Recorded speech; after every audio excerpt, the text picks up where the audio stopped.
Well, she's known for her comedic wit in her stand-up routines, but Paula Poundstone reveals another side of her in her new book, There's Nothing in This Book That I Meant to Say. And that's her strong motherhood skills that many people don't get to see. Please welcome Paula Poundstone. Hey, Paula. How you doing? Hey, welcome how are to the you? show. Great to see you here in person. Thanks. So, I don't think I've ever described them as strong motherhood skills. Well, you are a mother of three. I'm a You're mother juggling a of career. three, yes. That takes a lot of work. How do you do it? Tell us about your motherhood skills. I don't, like I said, I'm not sure that they're skills. I'm just doing it. I have three kids. I have a 16-year-old, a 12-year-old, and an 8-year-old. And I just showed them the other night the movie One Flew Over the Cuckoo's Nest. I said, Mommy seems good, doesn't she? Because I think against that backdrop, I really shine. Could have been worse. You could have shown them Mommy Dearest.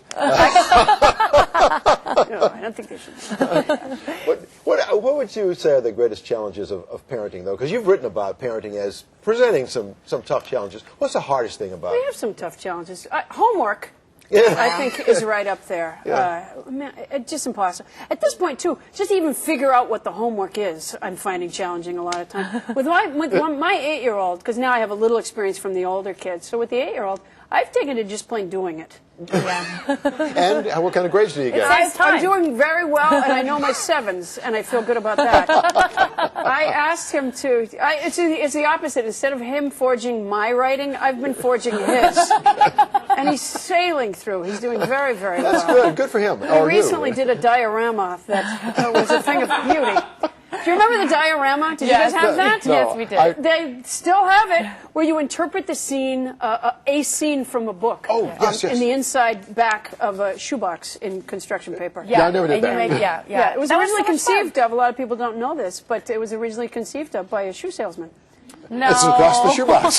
Yeah, because unless you buy the shoes, you don't have the box. They won't just give it to you. So, Well, you've been very passionate about foster parenting for years. What drew you to that? And just a conversation I had one day with a friend where I just thought I wanted to do something that was helpful. And I had, I think, 5 cats at the time, and I really was afraid that I was going to become one of those people who put little hats on their cats. So I really did it more for me, more to direct my energies in a more positive arena. And I must say, I have 11 cats now and haven't dressed even one of them. And the cats are so grateful. Let me ask you something. This show leads into Oprah? Yeah. Yeah.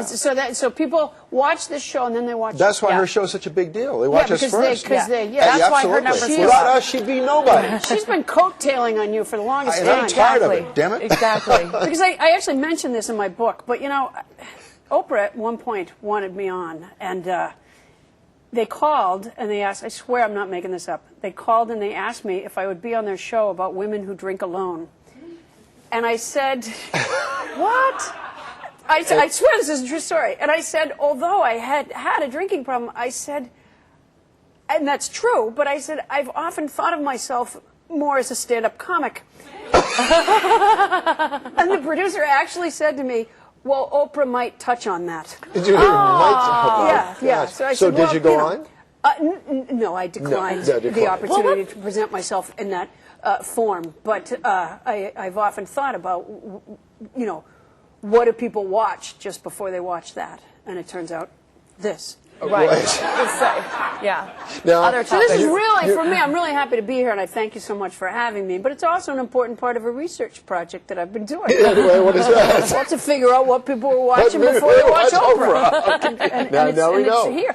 Have you always been the lead into her? No. When her numbers went down, they asked us to Is that cover slot leading in her to build her back Well, up. we've only been around for 7 months, so You've only been here for 7 months? Yeah, but we noticed that her numbers did go up. Within that after time, you've been bailing out Oprah. I would ask you something. Oprah's kind of an important person in our country, I think, and I know she's a big philanthropist, but it's come to a place where individuals have been asked to bail her out, and I just want to thank each of you. We try, we do what we can, you've been Paula. able She hasn't to do given us with squat. You say she's a philanthropist? Oh, great. That's going to be like one of those rosy, the Donald Wars. Yeah, you started a battle. Spencer saying Spencer Christian says Oprah hasn't given us squat. You are in some kind of trouble now. Is there any way this could get preempted?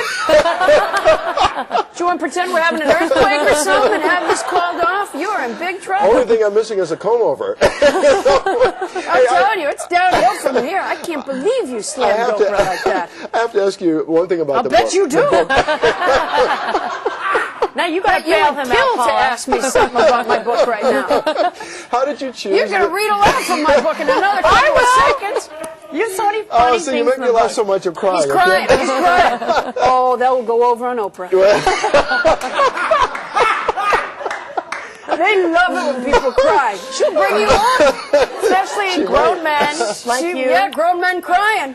So here's the deal. Yeah. How did you choose the famous figures in your book about whom you make humorous comments? I'll tell you why. Because you chose one of my heroes, Abe Lincoln. And you can imagine why he'd be my hero. And I just want to know how you chose. Why? Because you actually thought you would remain a slave? That was my fear. Misinterpretation of history. You don't think somebody other than Abe would have come along at a certain point? Maybe Oprah. Yeah. Oprah would, yeah, there's Abe bailing Oprah out. Well, Paula, Yeah. No, do you I'm want to so- say something? no, I'm just saying. We have a minute for her, don't we? No, it is a great Again, book. you are so good with him. He's very sensitive. A lot of women don't do No well one with has sensitive ever made men. me laugh this much on this show, I swear. That's to you. true. This is You've It's only true. been here for 7 months. But we've had a lot of guests. Have you had a lot of guests? We We've have. had. Who was your favorite? you. Man, But there's nothing in this book I meant to say. It took her 8+ years to write it. Yes, that's it's right. It's worth every read. She touches about every single topic in here. Family, her kids, Abraham Lincoln, politics, everything. And you're speaking at the Commonwealth Club tonight. I'm speaking of the Commonwealth And Club it's tonight. so sold out. That's